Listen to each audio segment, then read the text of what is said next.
पूछूंगा। आस्तिक और नास्तिक को लेकर जो चीजें आजकल चल रही हैं, वास्तव में आस्तिक क्या है और नास्तिक क्या है, इसकी परिभाषा क्या है? देखिए, नास्तिक आस्तिकता में और भी नास्तिकता अस्थि क्या है, है? हाँ। न अस्थि। अस्थि शब्द इसमें भी जुड़ा हुआ है। रामानुजाचार्य के बारे में एक कथानक मिलता है, मुझे बहुत अच्छा लगा कि वो जिनकी जिस मूर्ति की पूजा करते थे, उनकी पीठ में घाव हो गया। तो उन्होंने कहा, करे मुझसे क्या गलती हो गई कि भगवान की पीठ में घाव हो गया। तो उन्होंने प्रायश्चित करना चाहा और हाथ जोड़ के प्रार्थना की कि मुझसे क्या गलती हुई। तो भगवान ने कहा कि उनके ध्यान में आए कि इसका कारण तुम हो। क्यों, मैं कैसे कारण बना? मैं तो पूरी श्रद्धा भक्ति के साथ पूजा करता हूँ। उन्होंने कहा कि तुम पूजा तो करते हो, लेकिन तुम अधर्म की बात को महत्व देते हो कि लोग अधर्म कह रहे हैं या भगवान को नकार रहे हैं। तो नकार की बात सुनते सुनते मेरी पीठ में घाव हो गया। तुम क्यों नहीं धर्म की बात करते? जो है, ईश्वर है तो है की बात करो। तो धर्म मेरा आगे का भाग है और अधर्म मेरे पीछे पीछे के भाग है। अधर्म मेरे पीछे पीछे चलता है। तो वो जो पीछे आ रहा है उसको तो तुम देख रहे हो, उसकी आलोचना कर रहे हो, उसका नकार कर रहे हो, उसका विरोध कर रहे हो। तो बार बार तुम्हारे मन में नकारात्मक जो भाव आ रहा है, इसकी वजह से मुझे तकलीफ पहुंचे। तो इसलिए हमेशा सकारात्मक सोच होना चाहिए। उसमें से जो अपने विवेक से छांटने की जरूरत है कि क्या अच्छा है, जो अच्छा है, जो हमारे लिए कल्याणकारी है, हम उसकी बात करें, उसकी ओर ध्यान दें। जो अकल्याणकारी है उसकी बात ही करना छोड़ दें, अपने आप वो पीछे हो जाएगा। लोग धर्म के खिलाफ लिख रहे हैं, धर्म निरपेक्षता की बात कर रहे हैं। तो धर्म से निरपेक्ष हो जाएंगे अगर, तो कैसे जीवन रहेगा? धर्म के अर्थ क्या है? धर्म का अर्थ क्या है? धर्म का अर्थ बहुत बड़ा है। कुछ जैसे मजहब नहीं है धर्म, धर्म एक जीवन शैली है। हम अच्छी तरह जो हमारी नैतिकता है उसको निभाते हुए जो चलते, वही धर्म है। आपने सुना होगा, लोग कहते हैं सूरज का धर्म है प्रकाश देना, अग्नि का धर्म है गर्मी देना, ताप उष्मा। तो ये कोई नहीं कह सकता सूर्य का मजहब है प्रकाश देना। तो ये शब्दों का अर्थ समझनी चाहिए। लेकिन आजकल जिस तरीके से धर्म को प्रचारित किया जा रहा है, कहीं ना कहीं उसी संदर्भ में जा रहा है, ऐसा नहीं लगता आपको? नहीं, ये प्रचार करने वाले गलत ढंग से प्रचार कर रहे हैं, इसलिए लग रहा है। धर्म बहुत व्यापक शब्द है। किसी का दिल दुखाना अधर्म है, किसी की सहायता करना धर्म है। इसमें न कोई जाति है, न पाति है, न वर्ण है, न कोई देश काल है। हम तो पूरे विश्व के कल्याण की बात करते हैं ना, इसीलिए वसुधैव कुटुंबकम की बात करते हैं। हम केवल मनुष्य की ही बात नहीं करती। हमारी भारतीय संस्कृति चराचर जितने हैं जड़ पदार्थ हैं उनकी भी चिंता करती है। पेड़ों की, पहाड़ों की, वृक्षों की, नदियों की, सब में हम उस ईश्वर को देखते हैं। इससे बड़ा धर्म और क्या होगा? आज हम उसको, जो प्रकृति के प्रति जो हमारी संवेदना थी, उसे भूल गए, उसी का दंड भोग रहे हैं। तो हमारे यहाँ वृक्षों में देवी देवताओं की कल्पना हुई, उनके जितने वाहन हैं सारे देवताओं के, वो पशु हैं, पक्षी हैं। जो नदियां हैं वो हमारी माँ है। ये जो हमारी लोक संस्कृति है, हमेशा प्रकृति की पूजा की ओर। आज देखिए, ये सूर्य षष्ठी का व्रत 4 दिन से चल रहा है। ये प्रकृति पूजा का इससे बड़ा क्या उदाहरण है? कार्तिक महीने में पूरा तुलसी का विवाह होगा। अभी 10 तारीख को संभवतः अक्षय नवमी है, आंवला नवमी। आंवले की पूजा हम करते हैं क्योंकि इस ऋतु में आंवला अमृत हो जाता है। तो इस बहाने हम आंवले के पेड़ के नीचे लोग खाना बनाते हैं, जाके चूल्हे की छुट्टी हो जाती है। अभी एक हम लोग कार्यक्रम कर रहे हैं। अच्छा।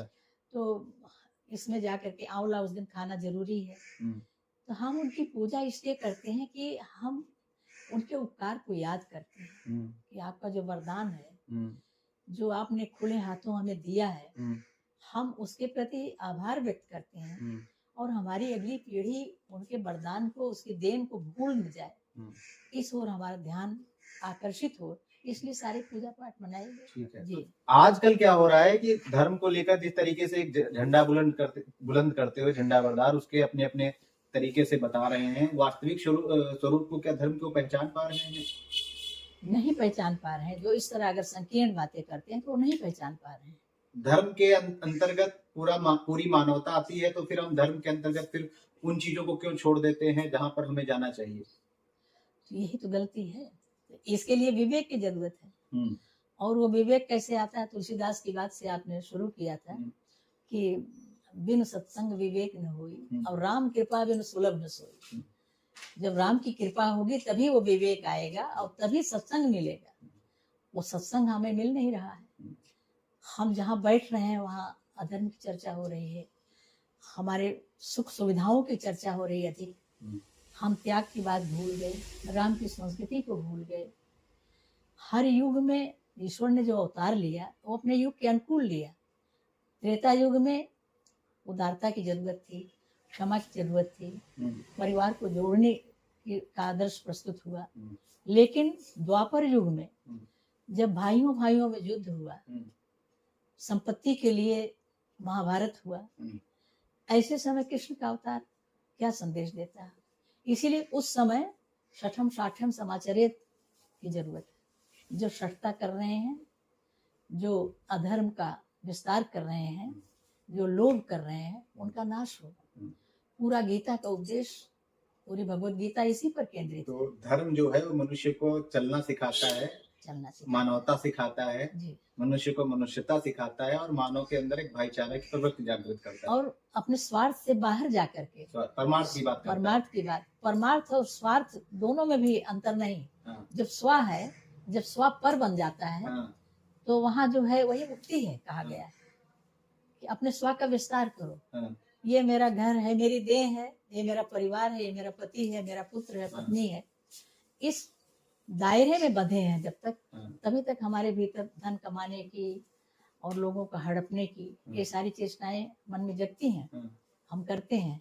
लेकिन जब सारे संसार को अपना मान लेते हैं, इस दायरे से बाहर जाते हैं कि सारी प्रकृति हमारी है, हर छोटे से छोटा जीव भी, उसमें भी हमारे राम है, हर जड़ चेतन सब में हमारे ईश्वर हैं।